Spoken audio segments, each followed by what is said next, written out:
বাসর রাতে যখন আমি আমার বউয়ের কালো মুখ দেখলাম তখন খুব রেগে গিয়ে তাকে ডিভোর্স দেওয়ার সিদ্ধান্ত নিলাম। কিন্তু সে আমার পায়ে লুটিয়ে পড়ে বলল, দরকার হলে তুমি দ্বিতীয় বিয়ে করো, কিন্তু আমাকে ডিভোর্স দিও না। আমি না হয় বাড়ির এক কোণে পড়ে থাকব। এরপরে আমি সুন্দরী দেখে একটা মেয়েকে বিয়ে করে তাকে বাড়িতে নিয়ে এলাম। প্রথম বউকে কাজের মেয়ে বানিয়ে তাকে দিয়ে সেই সুন্দরী বউয়ের সেবা করাতে লাগলাম। বাড়ির সবাই খুব খুশি, কারণ তারা বিনা পয়সায় কাজের লোক পেয়ে গিয়েছিল। কিন্তু এক রাতে আমি সবেমাত্র ইংল্যান্ড থেকে পড়াশোনা শেষ করে ফিরেছি, তাই আমার ব্যক্তিত্বে একটা আলাদাই জৌলুস ছিল। আমার মনে হতো আমি যেন আকাশে উড়ছি। আমাদের পুরো ফ্যামিলিতে কেউই আমার সমতুল্য ছিল না।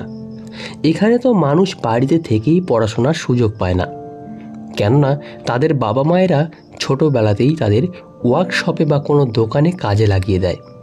কিন্তু আমার মা বাবা আলাদা মানুষ ছিল, যারা অনেক কষ্টে আমাকে ইংল্যান্ড পড়তে পাঠিয়েছিল। আমি নিজেও যোগ্য ছিলাম, তাই স্কলারশিপও পেয়েছিলাম। 4 বছর পড়াশোনার পর দেশে ফিরে আসি, কিন্তু এই 4 বছরে আমি সম্পূর্ণরূপে বদলে গিয়েছি। আমার ফিরে আসার খুশিতে মা আমাদের এলাকার সকলকে নিমন্ত্রণ করেন। গ্রামের কাকিমা জেঠিমারা আমাকে আশীর্বাদ করছিল, আর আমি এটাও বুঝতে পারছিলাম যে গ্রামের মহিলারা লুকিয়ে লুকিয়ে আমাকে দেখছিল আর একে অপরকে ইশারা করছিল।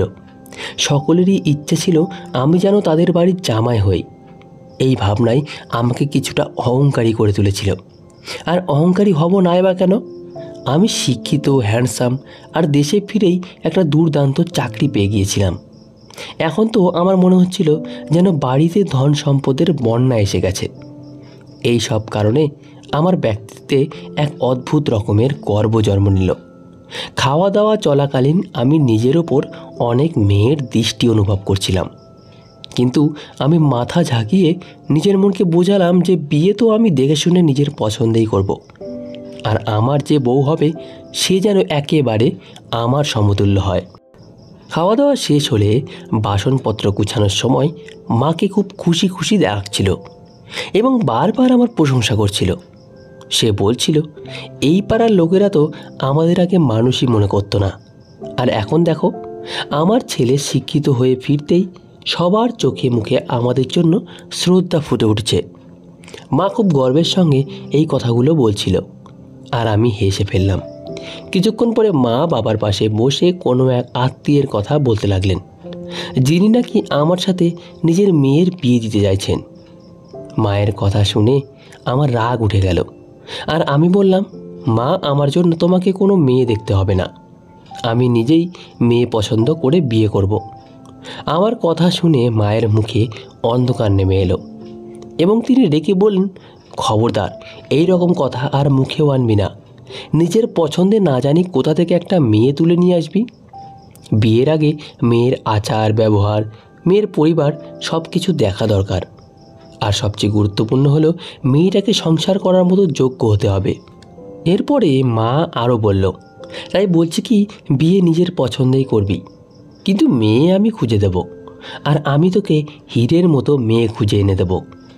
মায়ের কথায় আমি আবার হেসে ফেললাম, কেননা আমি বা মা যেই খুঁজি না কেন আমার তো মেয়ে হীরের মতোই চাই। যাই হোক, এরপরেই আমি মোবাইল হাতে নিয়ে বাড়ির বাইরে বেরিয়ে এলাম, কিন্তু আমার মনের মধ্যে তখনও মায়ের কথাগুলোই ঘুরছিল। বিয়ের স্বপ্ন তো আগে থেকেই আমার মনের মধ্যে ছিল, আর তাছাড়াও এমন কোনো তরুণ আছে নাকি যার বিয়ে করার ইচ্ছা নেই? আমার জীবনে ভালো বাড়ি, ভালো শিক্ষা আর টাকার কোনো অভাব নেই, শুধু জীবনে একজন সুন্দরী বুদ্ধিমতী বউয়ের অভাব, যে আমার সাথে কাঁধে কাঁধ মিলিয়ে চলতে পারবে। একদিন অফিস থেকে বাড়ি ফিরে দেখলাম বাড়িতে বেশ একটু অস্বাভাবিক ব্যস্ততা চলছে। যাই হোক, আমি নিজের ঘরে ঢুকে দেখি একজন মহিলা বসে আছেন। আমাকে দেখে তিনি হঠাৎ উঠে এসে আমার কপালে চুমু খেলেন। আমি ভালো করে তার দিকে তাকিয়ে দেখলাম তাকে আমার একটু চেনা চেনা লাগছিল। আমি জিজ্ঞাসু দৃষ্টিতে মায়ের দিকে তাকালে মা হেসে বলল, এ আমার ছোটোবেলার বান্ধবী, এরা অন্য শহরে থাকে, তোর ইংল্যান্ড থেকে ফেরার খবর পেয়ে তোর সঙ্গে দেখা করতে এসেছে। মায়ের কথায় আমি বুঝতে পারার ভঙ্গিতে মাথা নাড়ালাম। মায়ের বান্ধবী খুব স্নেহের সঙ্গে আমার সঙ্গে কথা বলতে লাগলেন।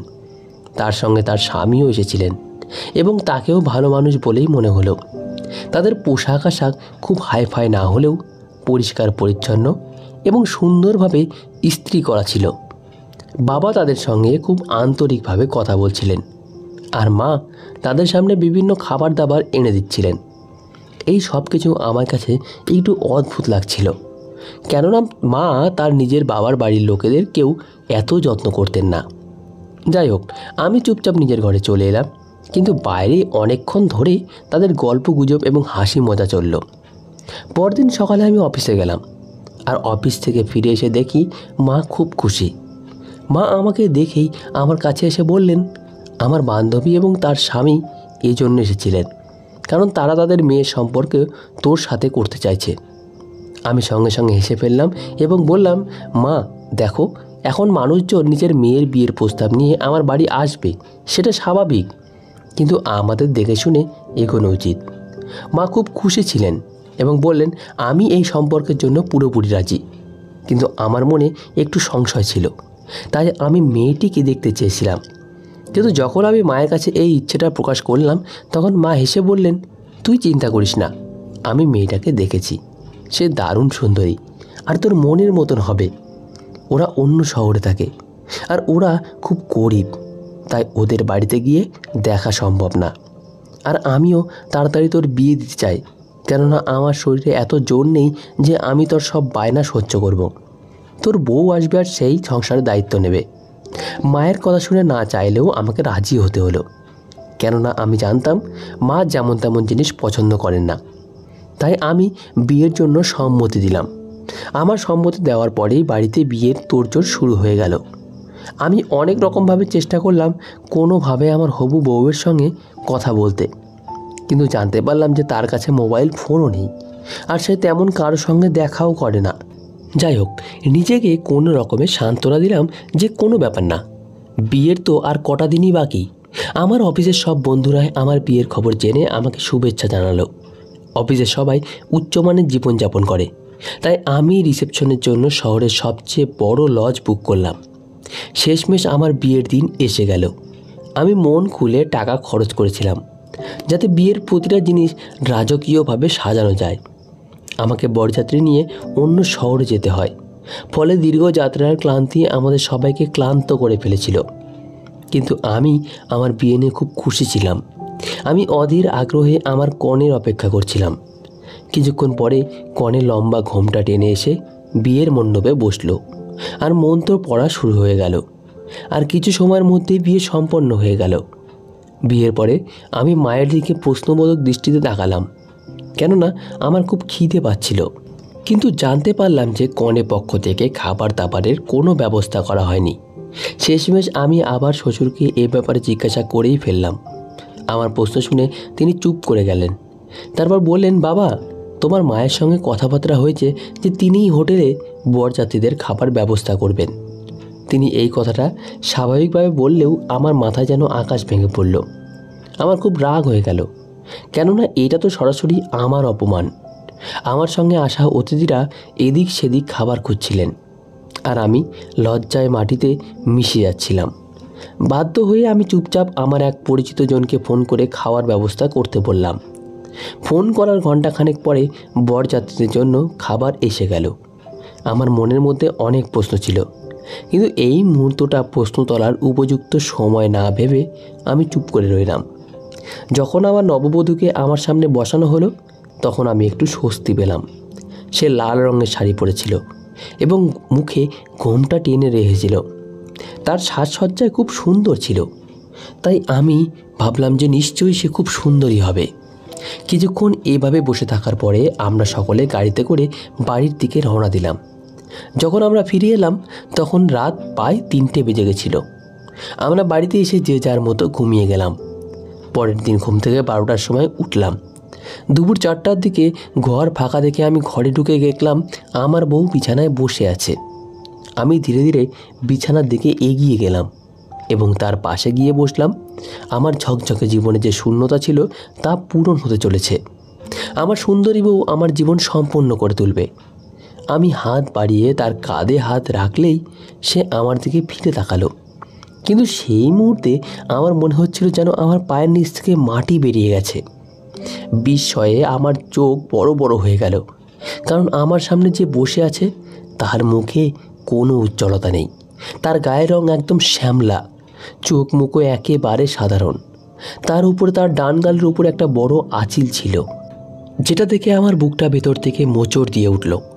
সে চুপচাপ বসেছিল, হয়তো আমার প্রশংসা বা অন্য কিছুর প্রত্যাশা করছিল, কিন্তু আমি তার দিক থেকে চোখ ফিরিয়ে নিলাম। আমার আর তার দিকে তাকাতে মন চাইল না। দুঃখ আর রাগে আমার মাথার রক টনটন করতে লাগলো। এটা কি করলেন মা আমার সাথে? তিনি তো বলেছিলেন তুমি খুব সুন্দরী, কিন্তু তোমার চেহারা দেখে তো সেরকম কিছুই মনে হচ্ছে না। তুমি আমার আশা অনুযায়ী একদমই নও। আর এটা আমার জীবনের সবচেয়ে বড় ভুল হয়েছে যে আমি না দেখে তোমাকে বিয়ে করে নিয়েছি। আমার এই তিক্ত কথাগুলো শুনে সে হতবাক হয়ে আমার মুখের দিকে তাকিয়ে রইল।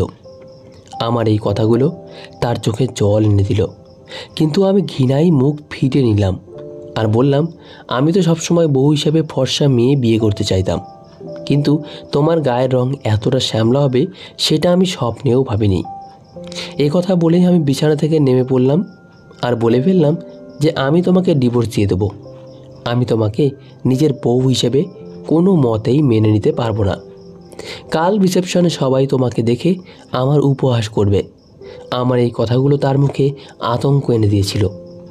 এরপরে সে হঠাৎ বিছানা থেকে নেমে এলো এবং আমার পা ধরে নিল। এরপর সে বলল, না অমিত, ভগবানের জন্য আমাকে ডিভোর্স দিও না। আমার বাবা মা খুবই গরিব, এই খবর তারা শুনলে জীবিত থেকেও মরে যাবে। আমি কুৎসিত, কিন্তু এইতে তাদের কোনো দোষ নেই। আমি তোমার সব কথা মেনে নেব, শুধু আমাকে ডিভোর্স দিও না। সে হাউমাউ করে কাঁদছিল, কিন্তু তার সোনার গয়নাযুক্ত শ্যামলা হাত আমার ফর্সা পায়ের পাশে দেখতে খুব অদ্ভুত লাগছিল। তাই আমি পেছনে সরে গেলাম এবং আমার মন চাইছিল আমি ঘরের সব কিছু ভেঙে ফেলি। সে কাঁদতেই থাকেন। এরপরে হঠাৎ সে উঠে দাঁড়ালো এবং বলল, যদি আমার চেহারা তোমার পছন্দ না হয় তাহলে তুমি আর একটা বিয়ে করে নিও। আমি তোমাকে কখনো আটকাবো না। আমি এই বাড়ির এক কোণে পড়ে থাকবো আর তোমাদের সেবা করব। তোমার এখান থেকে আমি ডিভোর্স নিয়ে গেলে আমার বাবা মা মরেই যাবে। তার এই কথা শুনে আমার মনে ঘৃণার আরেকটি ঢেউ উঠল। আমি তার সঙ্গে কোনো সম্পর্ক মেনে নিতেই পারছিলাম না, কিন্তু এই সময় আমার কিছু করারও ছিল না। তাই অনেকক্ষণ ঘরের মধ্যে হাঁটার পরে শেষমেশ দরজা খুলে বাইরে বেরিয়ে এলাম। মা বাইরে সোফায় বসেছিলেন। আমাকে দেখে তার মুখে একটা অদ্ভুত হাসিটা ফুটে উঠল। আমি রাগে গজগজ করতে করতে বাড়ি থেকে বেরিয়ে গেলাম। অনেকক্ষণ রাস্তায় রাস্তায় ঘুরে বেড়ালাম। অবশেষে আমি মনে মনে সিদ্ধান্ত নিলাম যে আমি নিজের পছন্দ মতো একটা সুন্দরী মেয়েকে বিয়ে করব। পরদিন রিসেপশন ছিল, তাই আমি তাকে বলে দিলাম যে সে যেন তার মুখ থেকে ঘোমটা না তোলে। সে আমার কথা চুপচাপ মেনে নিল। পুরো অনুষ্ঠান জুড়ে লোকজন আলোচনা করছিল যে রিসেপশনে তো কনে মুখ ঢেকে রাখে না, কিন্তু মা সবাইকে বুঝিয়ে চুপ করিয়ে দিচ্ছিলেন। বিয়ের কয়েকদিন পর থেকে যখন নিমন্ত্রণ আসা শুরু হলো, তখন আমি নানা বাহানা করে এড়িয়ে যেতাম। বিয়ের পরের দিন থেকেই আমি কাজে যাওয়া শুরু করেছিলাম। আমার সবচেয়ে ভালো বন্ধু স্বামীর কিছুটা আঁচ করতে পেরেছিল যে আমি কিছু একটা টেনশনে আছি। একদিন সে আমাকে সন্ধ্যায় তার বাড়িতে খাওয়ার নিমন্ত্রণ করলো। আমি তাকে না করেছিলাম, কিন্তু সে জোর করে আমাকে রাজি করিয়ে নিল। সে বলল এবার বৌদিকে নিয়ে আমার বাড়িতে আসতেই হবে। অনিচ্ছা সত্ত্বেও আমি যখন আমার বউকে নিয়ে সন্ধ্যায় তার বাড়িতে গেলাম, তখন আমার বন্ধু আমাকে এমন সাধারণ চেহারার মেয়ের সঙ্গে আসতে দেখে বুঝে গেল যে আমি সবসময় এত বিমর্ষ থাকি কেন। কিছুক্ষণ পরে স্বামীর বলল, চল খাওয়ার টেবিলে খেতে বসি। আমরা খাওয়ার টেবিলে খেতে বসলে সমীরের ছোট বোন টেবিলে খাবার সাজাচ্ছিল। তাকে দেখে আমি আমার চোখ সরাতে পারছিলাম না। সেই এতটাই সুন্দরী ছিল যেন স্বর্গের বাগান থেকে সরাসরি এই পৃথিবীতে এসে পড়েছে। তার কোমল মোলায়েম চুল, নিখুঁত মুখ আর গায়ের রং যেন দুধে আলতা মেশানো।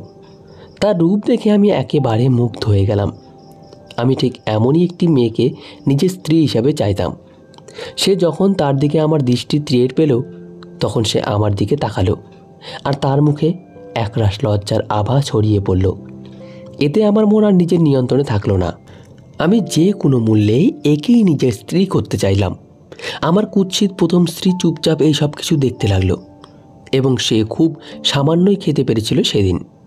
সমীরের বাড়ি থেকে ফেরার সময় আমি মনে মনে স্থির করে ফেললাম যে সমীরের সঙ্গে আমাকে এই ব্যাপারে কথা বলতে হবে। আমি বেশি অপেক্ষা না করে পরদিনই তাকে আমার মনের কথা বলে ফেললাম। আমার কথা শুনে সে চমকে উঠে বলল, কিন্তু অমিত, দুদিন আগেই না তোর বিয়ে হয়েছে? আমি বললাম, আমি এমন কুৎসিত বউয়ের সাথে থাকতে চাই না। তাকে তো আমার মা পছন্দ করেছিল। আমি নিজের পছন্দে তোর বোনকে বিয়ে করতে চাই। আমি তোর বোনকে দুনিয়ার সমস্ত সুখ দেব। আমার দারুণ স্ট্যাটাস, দুর্দান্ত চাকরি আর টাকার অভাব নেই দেখে শেষমেশ সমীর আমার কথায় রাজি হয়ে গেল। আমি খুব খুশি ছিলাম এবং এই খবরটা বাড়ি গিয়ে সবার আগে মাকে বললাম। আমার কথা শুনে মায়ের মুখে একটুও আশ্চর্যতা ফুটে উঠল না, যেন সব কিছু যেন তিনি আগের থেকেই জানেন। এক সপ্তাহ পরেই প্রাচীকে বিয়ে করে তাকে বাড়িতে নিয়ে এলাম। তার সৌন্দর্য আর রূপ দেখে আমার প্রথম স্ত্রী কিছুক্ষণ হতভম্ব হয়ে চুপচাপ দাঁড়িয়ে থাকলো। আমি আলমারি থেকে তার সব কাপড় বের করে সোফায় রেখে দিয়ে বললাম, এই ঘরে এখন থেকে প্রাচী থাকবে, তুমি মায়ের ঘরে বা স্টোর রুমে গিয়ে থাকো। আমি ঘৃণা ভরা গলায় বললে সে চুপচাপ রইল। হ্যাঁ, তার চোখে জল চকচক করছিল, কিন্তু সে চুপচাপ বেরিয়ে গিয়ে স্টোর রুমকে নিজের আশ্রয় বানিয়ে নিল। এখন মা সকাল থেকে গভীর রাত পর্যন্ত তাকে দিয়ে কাজ করাতেন। তিনি যেন বিনা পারিশ্রমিকের কাজের মেয়ে পেয়ে গেছেন। তুচ্ছ কারণেও তাকে বকতেন, অপমান করতেন। এসব দেখে আমার অবাক লাগত, কেননা আমার নরম স্বভাবের মায়ের এমন রূপ আমি আগে কখনো দেখিনি। যেহেতু আমার প্রথম স্ত্রী রীতার প্রতি আমার কোনো ইন্টারেস্ট ছিল না, তাই মা তার সঙ্গে কী আচরণ করছেন তাতে আমার কিছু যাই আসে না। আমি তো আমার নতুন জীবনে মগ্ন ছিলাম। প্রাচী খুবই ফ্যাশন সচেতন মেয়ে। সে নতুন নতুন স্টাইলের ড্রেস পরত আর সবসময় সেজে গুজে থাকতো, আর তার এই রূপ দেখে আমি খুব খুশি থাকতাম। বাড়ির সব কাজ রীতাই করত, তাই প্রাচীর কোনো কাজ করার দরকারই পড়তো না। বিয়ের কিছুদিন পরে আমি প্রাচীকে নিয়ে হানিমুনে গেলাম। ইউরোপের দীর্ঘ ট্যুর শেষে যখন বাড়ি ফিরলাম, তখন জানতে পারলাম প্রাচী প্রেগনেন্ট। এই খবর শুনে আমি খুবই খুশি ছিলাম, কারণ আমার জীবন যেন পূর্ণতা পেতে চলেছে। তবে একটা জিনিস আমাকে বারবার খোঁচা দিচ্ছিল, যে বাড়ির মধ্যে নীরবে ঘোরাঘুরি করতে থাকা রীতা আমাকে কখনোই কিছু বলতো না। সে যেন আমার চোখে এখন একটা ছায়ার মতো হয়ে উঠেছিল। অনেকবার মা তাকে মারধর করতেন, কিন্তু সে নিঃশব্দে সব কিছু সহ্য করত। একদিন দুধ পড়ে যাওয়ার কারণে মা তাকে লাঠি দিয়ে এত মারলেন যে হাউ হাউ করে সে কেঁদে ফেলল। কিন্তু তবুও তার মুখ থেকে মায়ের বিরুদ্ধে একটা কথাও বেরোলো না। সেই দিনের পর থেকেই তাকে নিয়ে আমার বুকের ভেতর একটা অদ্ভুত অস্বস্তি জমে উঠতে লাগলো।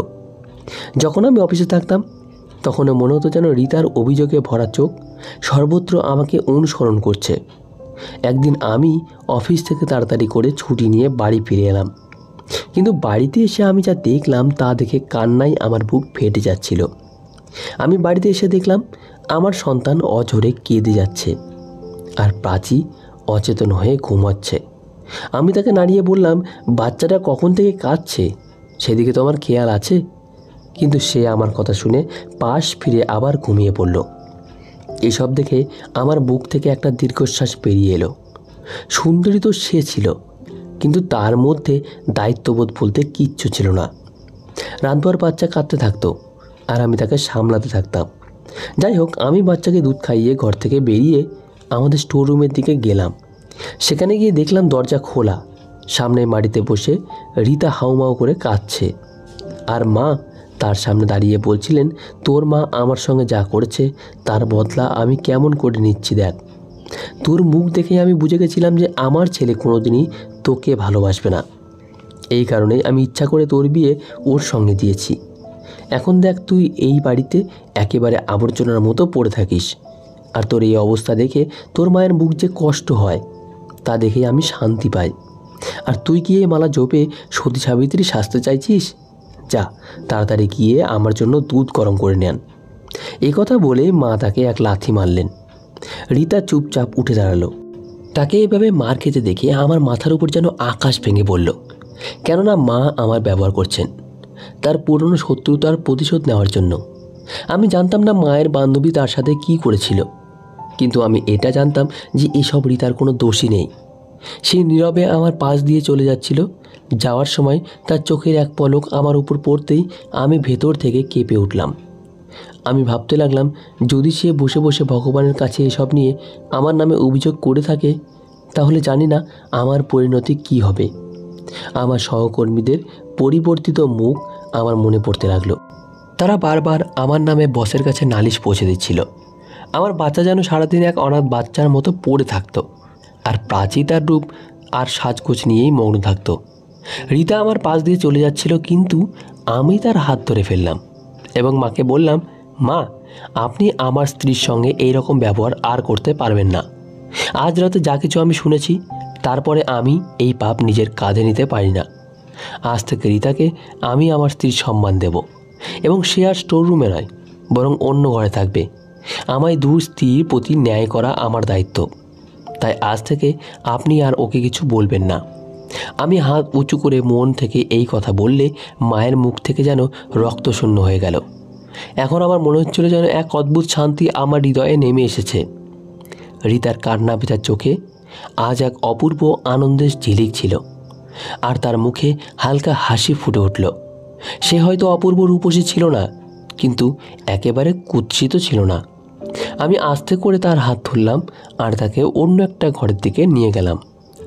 ভোরতেই আমি সবার সামনে ঘোষণা করলাম যে আমি আমার দুই স্ত্রীকে সম্মান অধিকার দেব।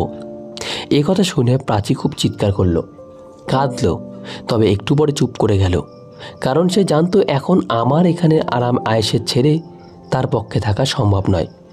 আর রীতা, সে এতটাই খুশি ছিল যে সে উঠতে বসতে প্রতি মুহূর্তে ঈশ্বরকে ধন্যবাদ জানাতে থাকলো। সে এখনও আগের মতোই সব কাজ করত, তবে এখন চোখে জল নিয়ে নয়, বরং হাসি মুখে সব করত। তার সান্নিধ্য থেকে আমি প্রথম উপলব্ধি করলাম যে একজন সত্যিকারের স্ত্রীর কেমন হওয়া উচিত। এখন আমার জামাকাপড় জুতো সবসময় প্রস্তুত থাকতো। রীতা নিজের হাতে আমার জন্য গরম গরম খাবার পরিবেশন করত, আর কোনোদিনই কোনো অভিযোগ করতো না। এখন তো আমিও মনে মনে ঠিক করে ফেলেছি যে আমি তার সঙ্গে যা অন্যায় করেছি তার প্রায়শ্চিত্ত আমি করব। বন্ধুরা, এই ঘটনা থেকে আমি এটা বুঝতে পেরেছি যে সত্যিকারের সুখ শুধুমাত্র রূপ বা বাহ্যিক সৌন্দর্য নয়, বরং ভালোবাসা, ত্যাগ ও সবার মধ্যেই লুকিয়ে থাকে। রীতার মতো স্ত্রীকে পেয়ে আমার মতো মানুষও বুঝতে পারল না যে মানুষের আসল সৌন্দর্য বাইরের নয়, বরং ভেতরের যা ত্যাগ, সেবা এবং হাসির মধ্যেই লুকিয়ে থাকে। তো বন্ধুরা, আজকের গল্পটি এই পর্যন্তই। আশা করি গল্পটি আপনাদের সবার ভালো লেগেছে। গল্পটি ভালো লাগলে অবশ্যই কমেন্টে আপনার নিজের মতামত জানাবেন। ধন্যবাদ সকলকে। ভালো থাকবেন, সুস্থ থাকবেন।